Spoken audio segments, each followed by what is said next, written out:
Namaste and welcome to this exciting episode of Sathology Debunking Mythology.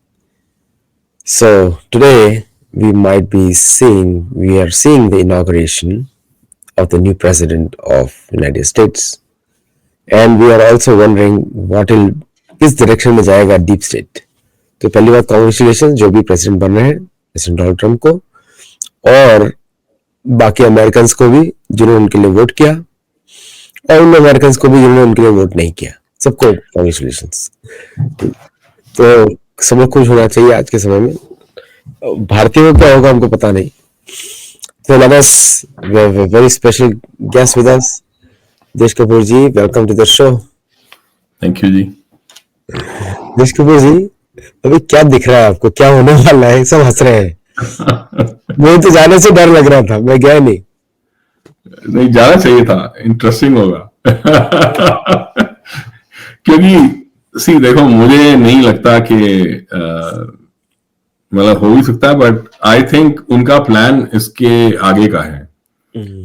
Once Donald Trump comes, because क्या होता गया है, इंसान को उन्होंने कोशिश कर ली उसको मारने की, नहीं हो सका. उसको नीचे गिराने का ये जो तरीका है वो वर्क नहीं किया. आई थिंक राइट तरीका ये होता है कि इंसान को ह्यूमिलेट करके उसको बाहर निकाला जाए. तो जो आई थिंक इंडियन पॉलिटिशियन ज्यादा अच्छे से समझते हैं. तो अगर उस हिसाब से देखा जाए तो I think their next idea would be to actually के डोनाल्ड ट्रंप को जब वो पावर में हो उसको वो काम ना करने दिया जाए जिसके जो कहकर वो आया है कि हमें वो इकोनॉमी बचानी है, हमें पैसे बचाने हैं, हमें इलीगल्स को बाहर निकालना है. तो उन सब में वो रोड़े अटकाएंगे. उस तरह से I think this is my thinking के दे विल ट्राई अगेन कि उसको इम्पीच किया जाए, क्योंकि अंदर जाने से पहले उसको एक कन्विक्टेड फेलन बोल के अंदर डाल रहे हैं.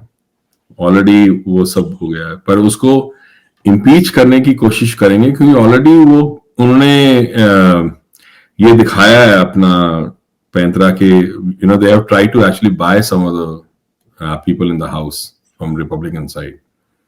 सो अगर उस तरह से देखा जाए तो I think they will try again somewhere down in the middle of his entire rule term to bring him down.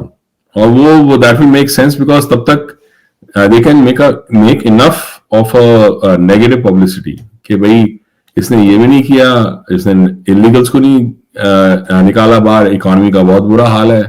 अब ये जो हुआ है कैलिफोर्निया में, जो फायर्स हुए हैं, उसके और रेपरकशंस होंगे. और रेपरकशंस ये होंगे कि उनको जो है रिहेबिलिटेशन वगैरह मिल नहीं पाएगी पूरी तरह से. उसका भी जो ठीकरा है वो उसके सिर पे फोड़ेंगे. So there is just like COVID was there in many ways. It could have been possible कि जो मैनेजरियल क्लास है, जो एडमिनिस्ट्रेटिव क्लास है, फौजी और बाकी लोगों की, they may have actually orchestrated all those things just to bring Trump down, because Trump ही था ना उस समय वहां पर. तो can they do such things again? I think they can, and I think they will try, क्योंकि उन्होंने पहले से अपना जो रुख है वो तो दिखाया है कि कैसे वो H1B के उसमें केस में they created a fight, infighting, a civil war, जो सब वो समझ रहे हैं कि वो सिविल वॉर थी विद इन द मागा ग्रुप. तो ऐसे बहुत सारे फॉल्ट लाइंस हैं विद इन द मागा groups that they will try and work on over time. और जैसे जैसे ये फॉल्ट लाइंस को आइडेंटिफाई करके उनके ऊपर वर्क करेंगे, वैसे वैसे मागा खुद ब खुद अपने आप पे कोलैप्स करना शुरू हो जाएगा. I think that is what would make sense for them, क्योंकि वो एक ऐसे पॉइंट पे ले आओ कि वो मागा ग्रुप फिर दोबारा उठ ना सके. उसका तरीका यही होगा कि उसके अपने ही बोझ तले उसको गिराने का. अगर मैं ऑब्जेक्टिवली देखूं, मतलब एज इंडिविजुअल्स, मेरे हिसाब से Elon Musk for whatever he has achieved and Vivek Ramaswamy for whatever he has achieved are two of the most brilliant people right now. See, एक वो था वो NVIDIA का जो चीफ एग्जीक्यूटिव है, मैं उसका इंटरव्यू देख रहा था, तो वो बता रहा था कि जो डेटा सेंटर्स हैं उनको सेट करने from planning to the final go live, कहता है कि बाकी कंपनीज में it takes over an year. Within X जब उन्होंने अपना वो डेटा सेंटर सेटअप कर रहे थे with NVIDIA chips, it took 19 days. That is how good his entire team is. It is जो उन्होंने अचीव किया है स्पेस के साथ, स्पेस एक्स के साथ, वो बहुत सारी countries with all the backing of the state, money, everything have not been able to do. तो उस बंदे में कुछ बात है जो बाकियों में नहीं है. ऐसे ही Vivek Ramaswamy, from nowhere this guy has come up and made a name for himself in a way कि वो बंदा एक सीरियस कंटेंडर है for the future of US कई लोगों के माइंड में. इवन मागा में अगर वो कहते हैं कि अगर ट्रंप ना होता, बहुत सारे ऐसे लोग थे जो ये कहते थे अगर ट्रंप ना होता तो हम विवेक रामास्वामी को लेते. तो देयर इज इस बंदे ने, and never once has he ever shown कि वो हिंदू नहीं है. उसने हमेशा ऐसे इनफैक्ट जो उसके आर्ग्यूमेंट्स हैं, जो उसके नैरेटिव्स थे, उनको बड़े ध्यान से स्टडी करना चाहिए. इनफैक्ट उसके ऊपर बिल्ड करना चाहिए for most of the Hindus on how to actually argue for themselves and how to defend themselves in face of racism and bigotry. उससे सीखना चाहिए, क्योंकि उस बंदे ने जो अनकॉम्प्रोमाइजिंगली किया वो और कोई नहीं कर सका. तो ये दो ऐसे लोग हैं who are the smartest that we have right now, and yet they may actually create a rift between the two and like break the entire वो डोजी जो ग्रुप है अपार्ट. और ये सिर्फ इसके साथ ही नहीं करेंगे, वो बाकियों के साथ भी करेंगे. उनका सबसे बड़ा खतरा जो है RFK जूनियर का है, सबसे बड़ा खतरा एक्चुअली सिंस 1900s जब वो फ्लेक्सनर रिपोर्ट जब आई थी एंड रॉकफेलर वो जॉन रॉकफेलर ने टुक over the entire pharmaceutical industry and the medical industry. यही हुआ था ना कि ही owned 90% of all the oil and gas refineries in the US. उसके बाद एक बंदा था फ्लेक्सनर, उसने रिपोर्ट निकाली कि कैसे एलोपैथिक दवाइयां जो हैं they are the main like they are the right ones, the rest homeopathy, alternative medicines जो हर्बल होती थी, मतलब हमारे यहाँ के हिसाब से अगर देखें तो Ayurveda, they are all quackery. That's what he said. और उसके बेसिस पे उसको लेकर उन्होंने रॉकफेलर ने फंड किया and they took over all the medical colleges, जितने ऑल्टरनेटिव मेडिसिन वाले थे, होम्योपैथिक एंड एनीथिंग एल्स, उसको बंद कर दिया गया क्वैकरी बोल के. And then they started building on the petrochemicals which जो यूज हुए हैं for medicine. In fact 99% of all the medicine today, चाहे वो कुछ भी हो, उसका जो बेस है वो पेट्रोकेमिकल्स हैं. तो Rockefeller was just rightly placed to take over the pharmaceutical industry also. In fact वो पेट्रोकेमिकल्स सिर्फ फार्मास्यूटिकल इंडस्ट्री में यूज नहीं होते, वो फूड इंडस्ट्री में भी यूज होते हैं. इसलिए कैंसर का जो इंसिडेंस है वो इतना बड़ा है. तो ये जो डीप स्टेट जिसकी हम बात करते हैं, उसमें अगर ध्यान से अगर देखें तो जो RFK जूनियर करने वाला है, that is the going to be the biggest dent in the power structures of all these deep state वाले जिनको बोलते हैं. क्योंकि ये इनका जो take over of agriculture, in fact most of the agriculture was also taken over, चाहे वो पेस्टिसाइड्स हो या कुछ और हो. एंड पेट्रोकेमिकल्स जो हैं फूड में, हमारे क्या कहते हैं, हेल्थ में, जो मेडिसिन में, इंश्योरेंस इंडस्ट्रीज, जो वो अभी वो असैसिनेशन हुआ था यूनाइटेड हेल्थ केयर के सीईओ का, वो बंदा, वो जिसने वो लुइजी मागियोनी जो है, दैट हैज वो he has become a hero, cult hero. उसके नाम पे इतना कुछ बिक रहा है इस समय, सिंपली बिकॉज वो जो उसने एक सेंटिमेंट जो उसने पकड़ा है, वो सेंटिमेंट बहुत स्ट्रांग है लोगों के के दिमाग में, कि कैसे इंश्योरेंस जो है वो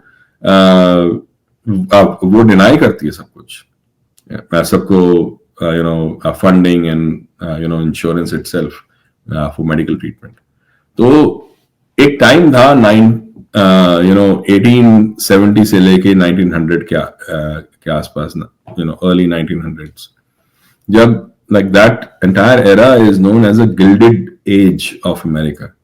उसमें यह था कि मैक्सिमम ग्रोथ हुई थी, पर उस समय सबसे ज्यादा कॉन्सेंट्रेशन ऑफ वेल्थ भी हुई थी। तो ये सारे जो बिलियनियर्स जो हैं, जैसे रॉकफेलर, रॉथशाइल्ड्स वगैरह, उस समय they took over the entire like America. अगर मतलब if you look from 1870 to almost 1920s के बीच में, they took over the entire you know American state itself, like in the deep way. तो डीप स्टेट का जो origin है वो वहां, मतलब ओरिजिन तो बहुत पहले से वो चलता आ रहा है from the British you know empire, but उसका जो स्ट्रक्चर्स उन्होंने सेट किए वो उस समय के आसपास से शुरू हुए थे, जब like when they took over the US. तो वो उस गिल्डेड एज में भी ऐसा था कि वो रेसिज्म बहुत बड़ा था, their rights and their killings of Chinese, कई लोगों को डिपोर्ट भी किया गया था। तो रेसिज्म बहुत बड़ा, attacks on the wealthy increased, और मतलब बहुत तगड़ा एक पुश बैक हुआ था against like all the rich. तो उस समय कॉन्सेंट्रेशन ऑफ वेल्थ बड़ी चेंज हुई थी। वो कुछ हद तक चेंज हुआ during the Wars, the first world war, second world war and during the depression, great depression. So but उसका एक रिपीट कहते हैं, अगर हम ध्यान से देखें तो उसका ऑलमोस्ट उन सारे इवेंट्स का जो रिपीट है वो उस समय होता हुआ नजर आता है मेरे को, वो गिल्डेड एज जो था उसका। तो मैंने इसके ऊपर मैंने न्यूज लेटर लिखा था, is this new gilded age of America, because like that's what it seems like. And इसमें जो एंगर है against the established deep state or the established power structures, वो इतना बढ़ गया है कि उसको बड़े अच्छे से हार्नेस किया है डोनाल्ड ट्रंप ने, बहुत अच्छे से। तो अब ये जो गिल्डेड एज है, will it lead to another global war and global you know like you know tussle and you know world wars? लगता तो है, पर ये देखना पड़ेगा कि कहां पर ये वो जाके ये रुकेगा। बिकॉज ये ऐसा, see the way I see it is, लोग बदल जाते हैं, अगर स्ट्रक्चर्स जो उन्होंने सेट किए हैं वो अगर इतने पुख्ता हैं, इतने स्ट्रांग हैं, तो that control will keep going on, that control will not stop. आज जो ये है लाइक इलॉन मस्क, वो पूरा ग्लोब को उसने कवर कर दिया with satellites and satellites. Tomorrow he goes, but that remains. वो कह रहा है कि Soros, he says Soros is brilliant in the way he has you know approached the whole strategy of control, but he says he lacks humanity। उसकी problem ये है उसके साथ, सोरोस के साथ। अब सोरोस ह्यूमैनिटी लैक करता है, इलॉन मस्क के पास ह्यूमैनिटी है क्या? अगर ये मान भी लूं उसके पास ह्यूमैनिटी है and like he is a very morally right ethical kind of a guy, but क्या गारंटी है कि नेक्स्ट आने वाला जो बंदा है जो टेक ओवर करेगा उसका ये पूरा स्ट्रक्चर, वो मॉरली और एथिकली करेक्ट होगा? ये जो स्ट्रक्चर्स जो वो सेट कर रहा है of X and SpaceX and all these things, ये they will be building blocks of control over the entire world. That is, उसका मेरे को डर है. बड़ा इंटरेस्टिंग आपने रखा है इसको एक्चुअली. क्या ऐसा लगता है कि Elon will become the new Soros? हाँ, क्योंकि मैं इस समय कि मैंने ये बड़ा मैं पढ़ रहा था कि मेरा ना जो देखने का नजरिया वो ये है कि मैं निटी ग्रिटीज में नहीं जाता, मैं ओवरऑल वो देखता हूँ ट्रेंड्स कैसे जा रहे हैं और फिर समझने की कोशिश करता हूँ कि उनका इम्पैक्ट लोअर लेवल पे क्या होने वाला है. ऐसे ही मैं इवेंट्स को स्टडी नहीं करता, मैं लोगों को स्टडी करता हूँ. अगर मेरे को लोगों पर विश्वास है तो मैं समझता हूँ कि हाँ ये कुछ ढंग का कुछ करेगा. ना इस सिचुएशन को अगर मैं देखूं जो आज है, मैं ये देख रहा हूं कि इस समय world is going through a big war between two major controlling figures, Soros and Musk. इन दोनों के बीच में लड़ाई है. ये सब ट्रम्प ये सब ठीक है, यू नो, वो मेरे को ऐसा लगता है लाइक ये सब ultimately at the end of the day सिर्फ प्यादे हैं. The real tussle is between these two guys, between these two controlling power structures.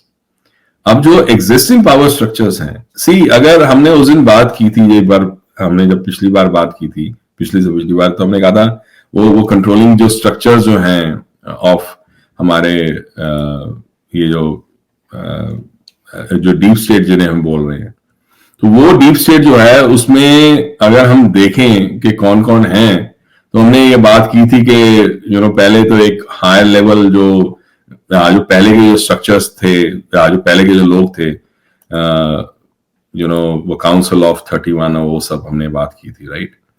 Crown council, committee of 300, वो ग्लोबल एलीट आता है. उसके बाद स्ट्रेटेजिक थिंक टैंक्स आती हैं एंड सीक्रेटिव फोरम्स जो हैं वो आती हैं. फिर ऑपरेशनल ऑर्गेनाइजेशंस आती हैं, IMF, United Nations, World Bank and all that. And then national level actors and the local influencers आती हैं. हमने डिस्कस किया था कि कैसे सोरस जो है इन ये जो 5 लेवल्स हैं, उन 5 लेवल्स में लास्ट के 2 नेशनल लेवल एक्टर्स और लोकल इन्फ्लुएंसर्स, उनको रूल करता है वो. That is how he has created a way where he has influence over the operational organizations. And मैं एक्चुअली प्रेजेंट कर देता हूँ, ये तो अच्छा रहेगा. Share screen. सॉरी,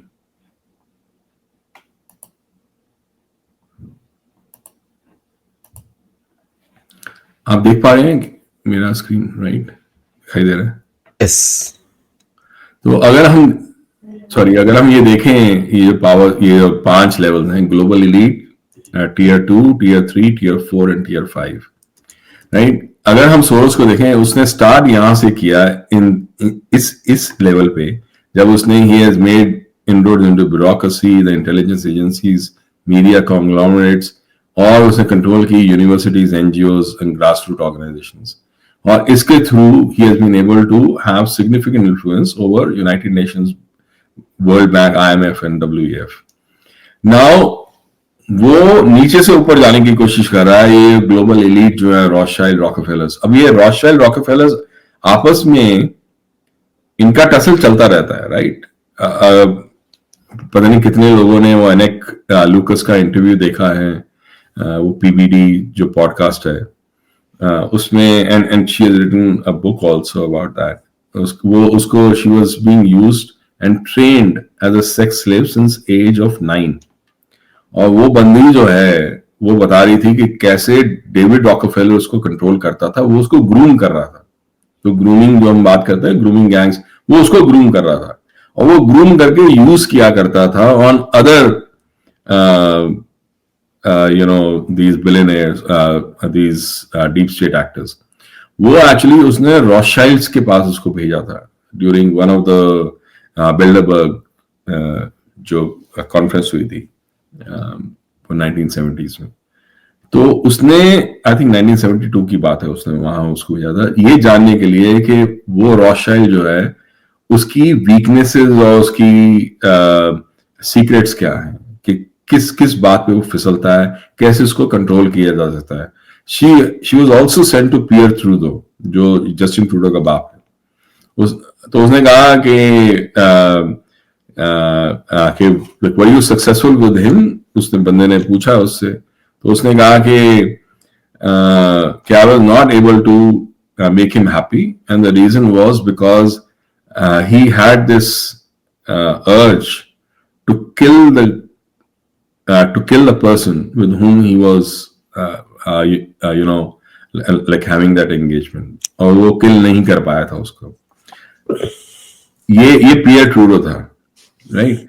मैं ये कहने की बात वो ये कहने की कोशिश कर रहा हूं कि ये जो ग्लोबल एलीट है, इनमें आपस में टसल चलती रहती है, but they are the ones who remain at the top always. The rest of the people keep fighting for control, different controls in different areas. Soros जो है वो यहां से ऊपर जाने की कोशिश कर रहा है. So that is how he is moving up. But this global elite, they are the ones who rule everything through that. Ultimately, this Elon Musk guy will threaten all of them because उसका control इतना strong होगा. अगर वो already बिक नहीं चुका हुआ इनके साथ, तो वो इन सबको थ्रेटन करेगा. तो ये जो टसल है, ये कई लेवल्स पे है, ये एक लेवल पे नहीं है. ये डीप स्टेट की जो लड़ाई है, और कौन जीतेगा at the end of the day, वो तो डिसाइड होगा. पर ये ऐसे इन्होंने इंफ्रास्ट्रक्चर बना के ये छोड़ जाएंगे कि जो भी आने वाला जो पीढ़ी है of the deep state, they will keep using that to control the world. So मैंने ये कहा था एक न्यूज लेटर के एंड में, काफी लोग थे, they picked up on that, कि the only way we can save ourselves from total control is if there is a existential level event on the planet. क्योंकि वही एक तरीका है कि कैसे इनके ऊपर वो टेक ओवर. क्योंकि अगर आप उसका उल्टा देखो, उसका एक दूसरा रूप देखो. जब इंडिया टॉप पे थी, जब इंडिया की यूनिवर्सिटीज टॉप पे थी, because of the universities, India की एजुकेशन, इंडिया का जो ज्ञान था वो टॉप पे था, और उसकी वजह से उनका कंट्रोल और वेल्थ टॉप पे थी. तब वो लोग जिन्होंने उसको टॉपल करना था, उन्होंने क्या किया था? उन्होंने सबसे पहले आके आश्रम को खत्म किया, वो यूनिवर्सिटीज को खत्म किया, उनको जला के खाक कर दिया. सब कुछ जब खत्म हो गया तो बेसिकली एक savagery जो थी, that took over. That was the only way they could bring down such a big infrastructure that had been created across major India and minor India. मतलब आज हम अखंड भारत की बात करते हैं, पर अखंड भारत जो है वो एक बड़ा छोटा पार्ट है of major and minor India, जो अब तक ऑलमोस्ट 19th सेंचुरी तक और 20th सेंचुरी तक बात हो रही थी, इनिशियल 20th सेंचुरी. अगर आप बुक्स देखो, everywhere in the British books जो थी, उससे पहले की भी, हमेशा from almost Iran to Indonesia, that entire area was called greater, like major and minor India. Major India was this जो इंडिया है अभी, फ्रॉम अफगानिस्तान टू म्यांमार तक. उसके बाहर का जो था नीचे तक, इंडोनेशिया तक, that was called the minor India. हम जब बात करते हैं अखंड भारत की, हम तो बहुत छोटा बात करते हैं. तो वो जो इंडिया का जो इंफ्रास्ट्रक्चर जो क्रिएट हुआ था from Iran, even further on, अगर हम लेबनान से बात करें, बालबेक टेम्पल से लेके all the way to Cambodia, जो भी कुछ सेटअप हुआ था, वो धीरे धीरे इसी तरह तो तोड़ा गया था. So ultimately, I'm just saying कि there will be an existential level crisis that can save from the control like that is going on. और ये कैसे होगा, कब होगा, कौन करेगा, वो that is something that we'll have to see over the coming years. तो ये जो आने वाली जो बैटल्स हैं, वो इसी बात के ऊपर लाइक मैं उनको ऐसे देखता हूँ कि that is a battle for one take over of the deep state infrastructure and control over the world, and second, will there be an existential level? अगर तो धर्म को अध्यात्म को आगे बढ़ना है,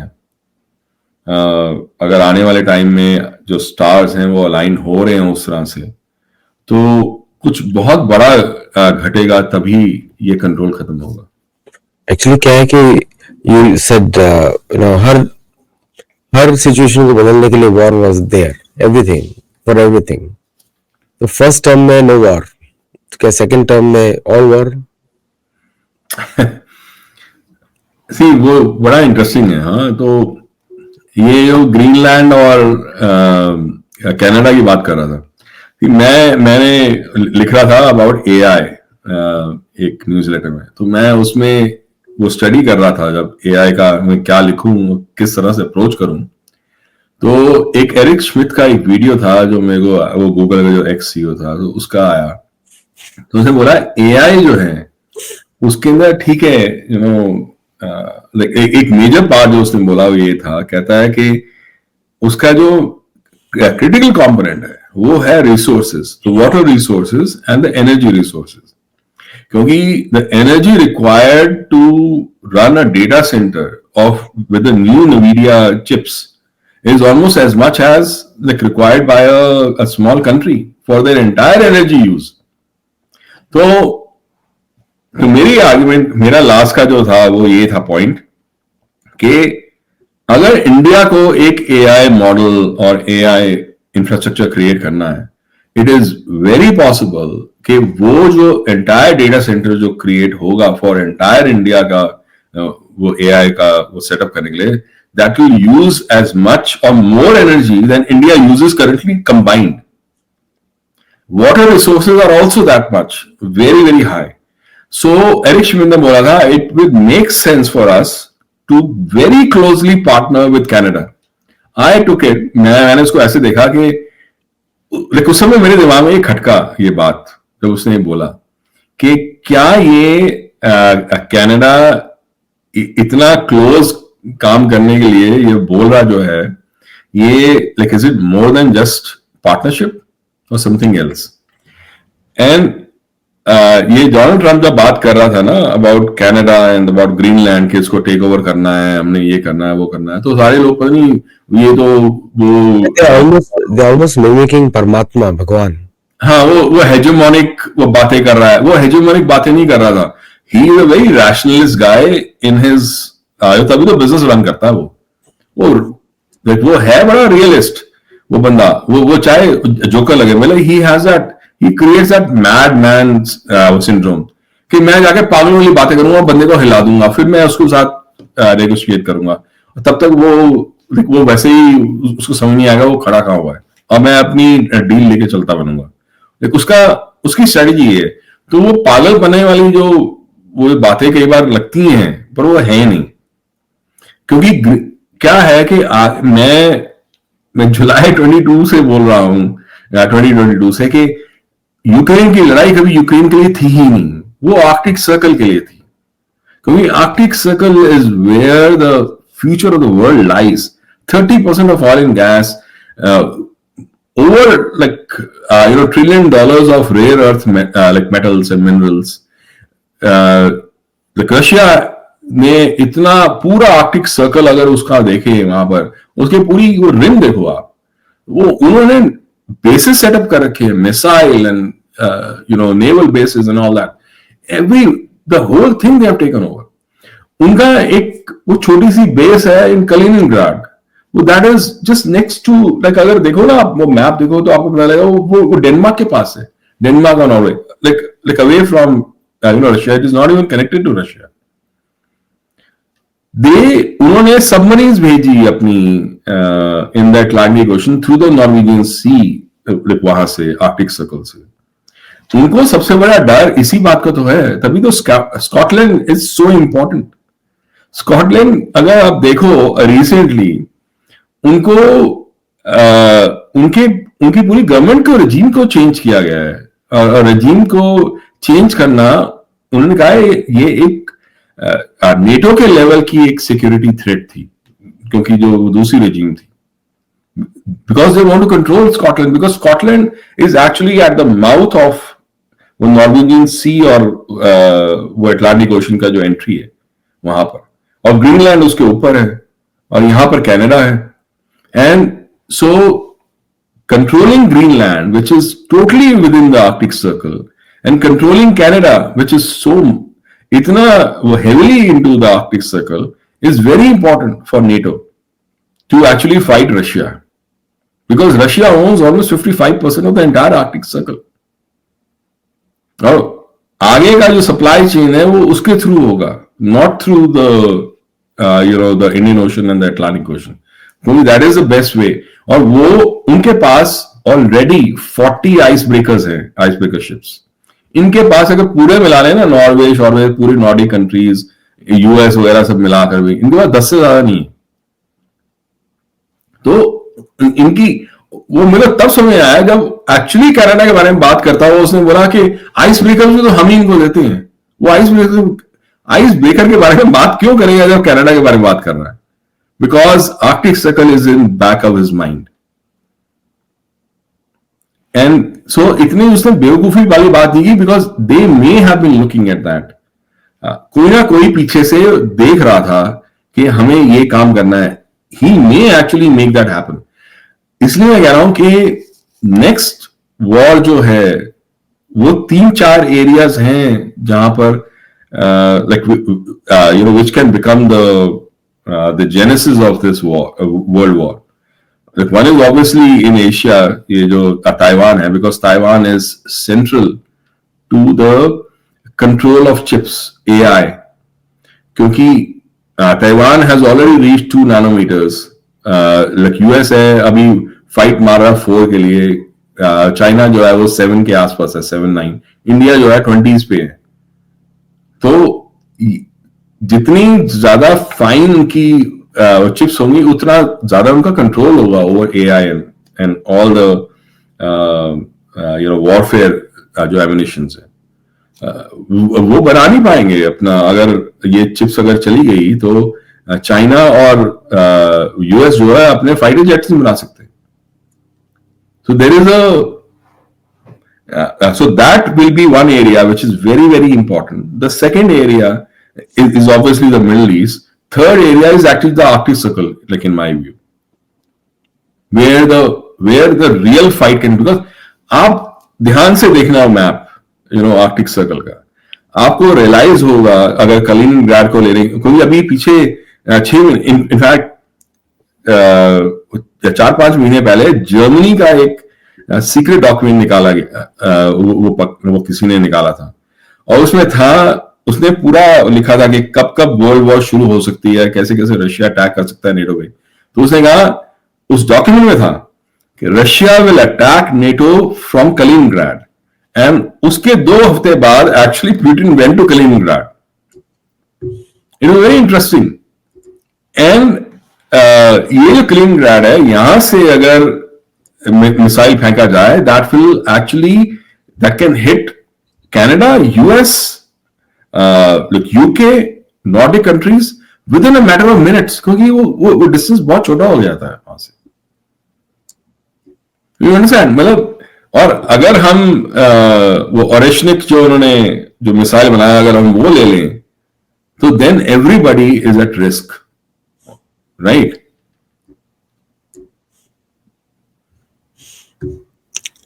ये रहा कलिनिंग्राड आपका. मैं भी देखता हूँ मैप्स. हाँ, कलिनिंग्राड ये रहा.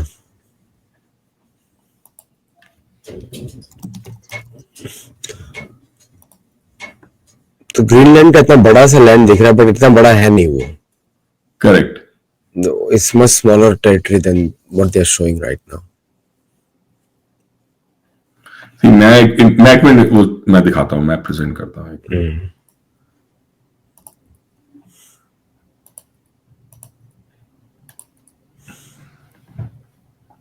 मतलब I'm really shocked with the information जो आप बता रहे थे ना.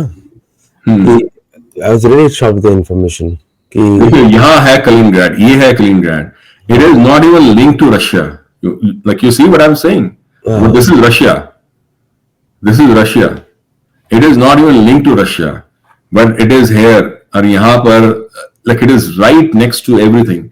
यहाँ से अगर now you see its place. United Kingdom, Germany, France, Norway, Sweden, and right across the Atlantic, like US and Canada, how close it is. And अगर यहाँ देखो, मैंने बता रहा हूँ ना कि स्कॉटलैंड जो है,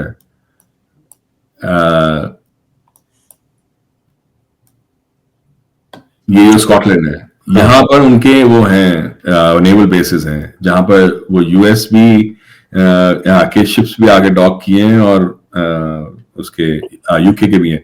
और एक्चुअली अगर यूएफओस का अगर इंसिडेंस देखो, वो यही वो सबसे ज्यादा हुआ था उन वो शिप्स के आसपास जो वो बोला गया था.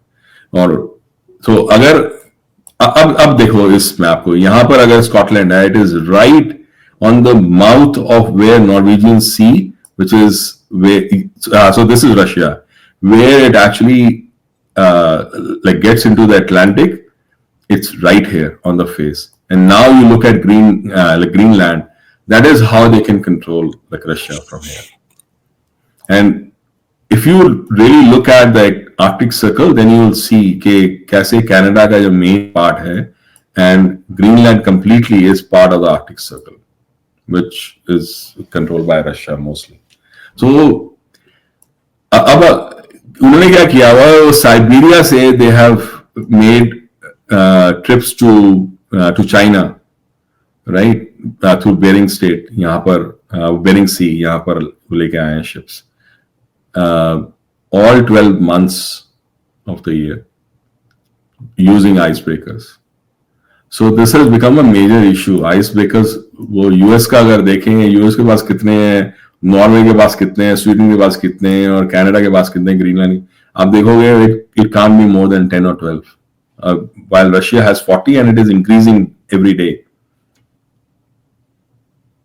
So this is where the major battle lies in future. तो ये तो आपने बड़ा इंटरेस्टिंग बताया अभी. So now the crux of the matter is कि ये जो टर्म होने वाला है, it's going to be very eventful. हम लोग कुछ प्रेडिक्ट तो कर नहीं सकते, but we can say very eventful और chaotic होने वाला है ये टर्म. हाँ, chaotic होगा, because see the thing is, ये बंदा बेवकूफ तो नहीं है. He knows exactly what he needs to do. He's a patriot, right? At the end of the day, he's a businessman and he likes US. Like वो बात तय है. तो अगर ये बात तय है कि ये दो चीजें इसकी सही हैं, then I think like he will do certain things which are actually in the interest of US, which may piss off a lot of people, which can actually start the war also. तो ये Russia के साथ negotiate तो करेगा, पर ऐसा नहीं है कि रशिया को सब कुछ दे देगा. यूक्रेन वॉर को रोकने की कोशिश तो करेगा, पर ऐसा नहीं है कि रशिया को like he'll let them walk over US. ऐसा होने नहीं देगा वो. और वो पुतिन बेवकूफ नहीं है, पुतिन को भी समझ में आती है बात. तो in his interest it would have been better कि कमला हैरिस आती, अगर हम देखें रशिया के हिसाब से. पर अगर ये आ रहा है तो he needs to work out his own game plan कि कैसे लाइक इसको डील करें. बिकॉज इन ये ट्रम्प का जो वो होगा, जो फोकस होगा, it can very quickly actually escalate, against both Putin as well as China.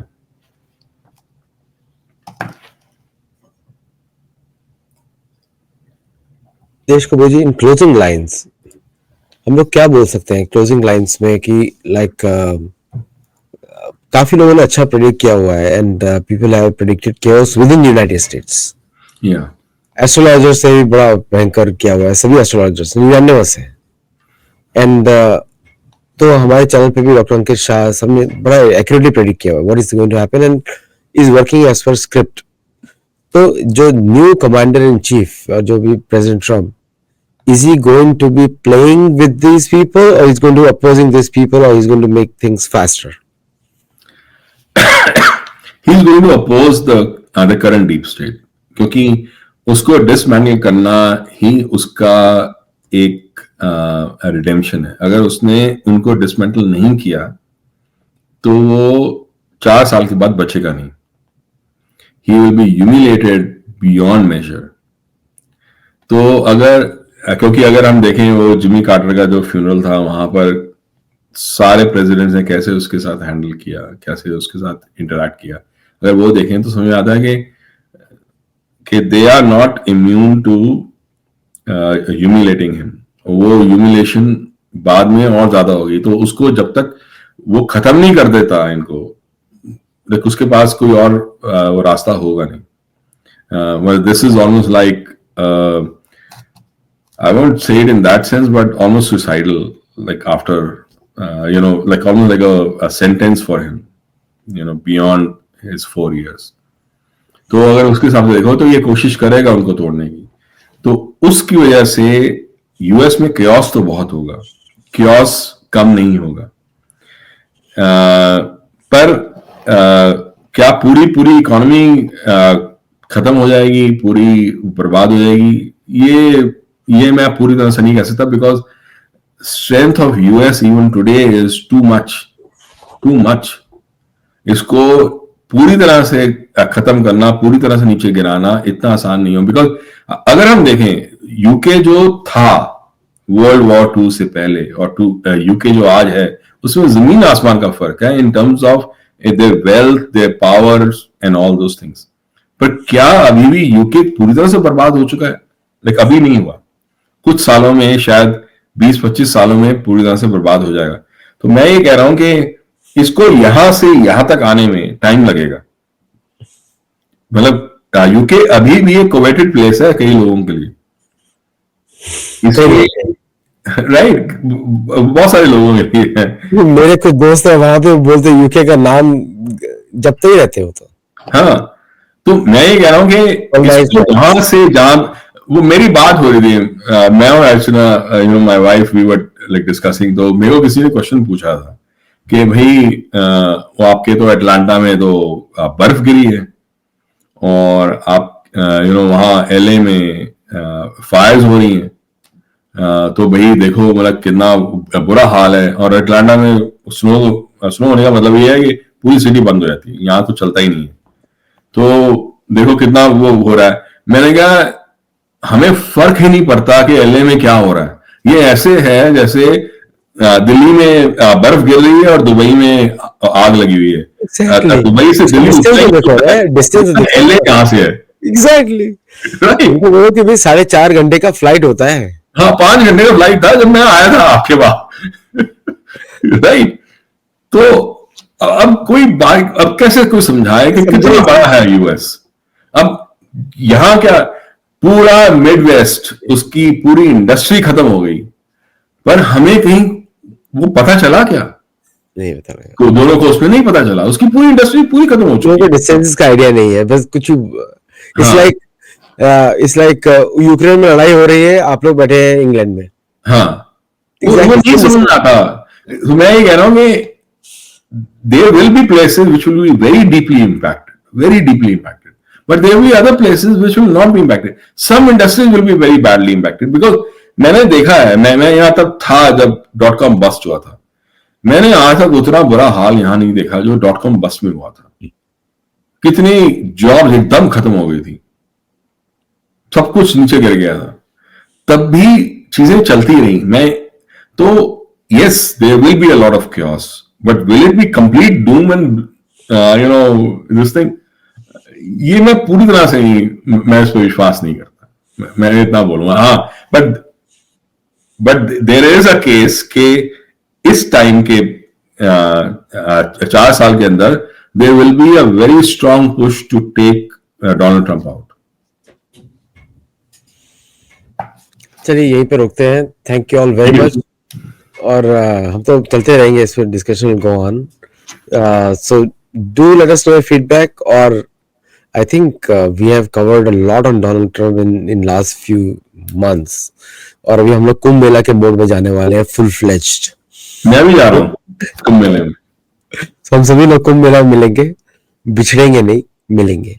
वो पुराने डायलॉग होते थे, कुंभ मेले में बिछड़ गए थे, कैसा नैरेटिव बनाया था ना, कुंभ मेले में बिछड़े थे। लाइक तभी लोग जाने को डरते थे, इसलिए पहनाए थे वो। मैं जा चुका हूँ आर्ट्स कुंभ में 2019 में मैं गया था, प्रयागराज गया था। क्या हमें अमेजिंग एनर्जी, पूरा फैसिलिटी अमेजिंग थी। मैं उसके पहले वाले में गया था, इन वाराणसी। कहाँ हुआ? वाराणसी हुआ था, प्रयाग में हुआ था, प्रयाग में हुआ था। प्रयाग में तो डू लाइक शेयर सब्सक्राइब बताइएगा। एंड आपके लिए और भी इंफॉर्मेशन है मेरी, जहां जहां पे ज्योतिर्लिंग होना चाहिए पूरे विश्व में, तो उसके बारे में हम लोग अलग शो में आपको बताएंगे। Thank you all very much. नमस्ते एंड जय जगन्नाथ। जय जगन्नाथ।